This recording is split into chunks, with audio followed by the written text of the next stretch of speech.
ఈరోజు మంత్రి పొంగూరు నారాయణ గారి క్యాంపు కార్యాలయంలో నారా రామ్మూర్తి గారు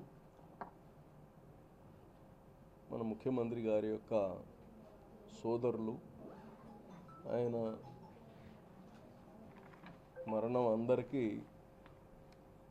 చాలా బాధ కలిగిస్తుంది.